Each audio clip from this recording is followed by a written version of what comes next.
for the U.S. Won his first round bout this past Wednesday by stopping Henry Collins of Australia on the 15-point rule, 21-5. Ricardo named USA's boxing 1998 Boxer of the Year after winning the National Golden Gloves and the Goodwill Games all of the same year. Bit on the disappointing side at the World Championships of 1999, but came on strong at the Trials and Olympic box-offs in securing a spot on the United States team. And Ajose from Nigeria in the blue, Williams in the red. Two southpaws in the ring. And Ricardo Williams is one of three southpaws on the United States team. And you will see all three of them perform today. Yes, light heavyweight Alonda Anderson coming up. And he's a guy who likes to switch, as we talked about earlier.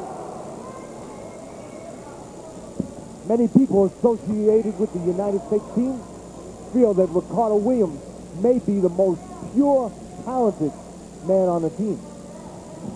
Speed demon. Some people say he reminds them of Zeb Judah, one of the most talented fighters in the world, who is his current junior welterweight professional champion of the world. There's a little sampling of that speed. And that did score for the 2-1 lead. Looking to counter with that left hand, Ricardo Williams. Good job there. Ricardo Williams can take it any way you want. He can take it inside, take it outside with the jab, the speed, make you come to him, counter, and that's exactly what he's looking to do now. Pick spots.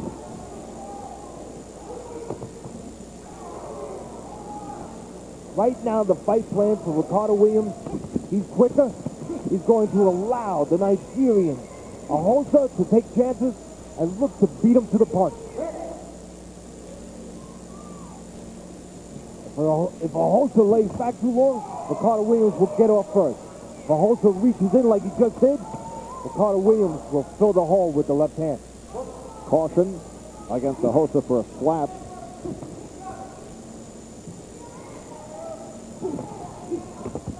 Question about Ricardo Williams coming into the Olympics concern his style, which is made for the pros.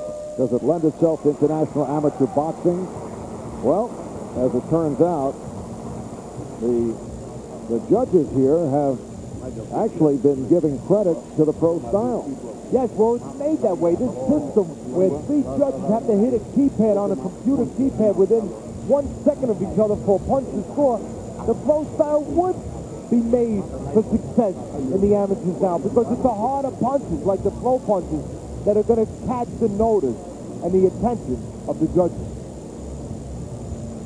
There's that counter left hand by Ricardo Williams as Ajose reached in a little bit.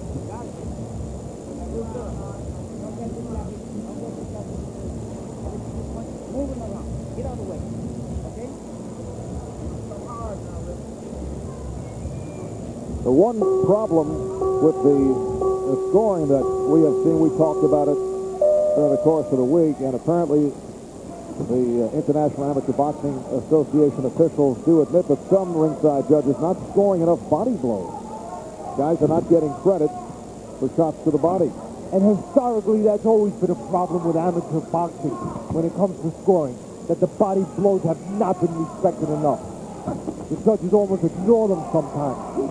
And they look at the drawing blow. Ricardo Williams got his hand stuck in the rope for a split second there. That could be dangerous. One of the examples used regarding the problem with scoring body blows is the loss suffered by Brian Valoria of the United States.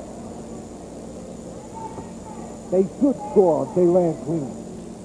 But one important thing, whether they're being scored properly or not, the fighters that depend on them should still keep going to them, because they set up the other punches. They slow down the opponent.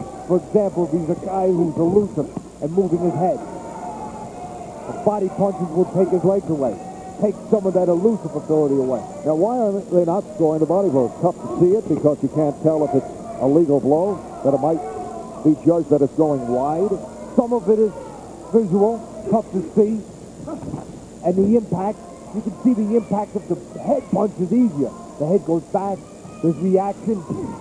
Easier for a judge to be able to feel comfortable that it landed. Well, Ricardo Williams pleasing the judges, off to an 8-2 lead here in the second round.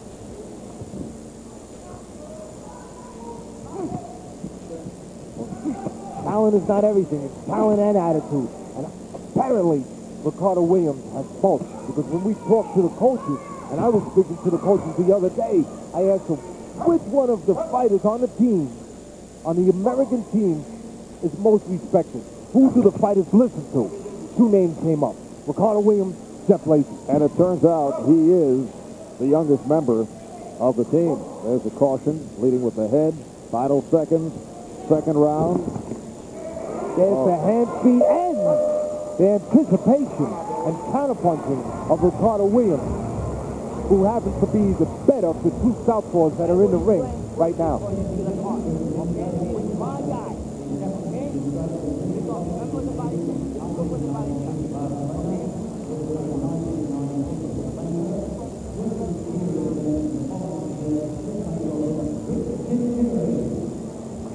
There's her hand got stuck for a second.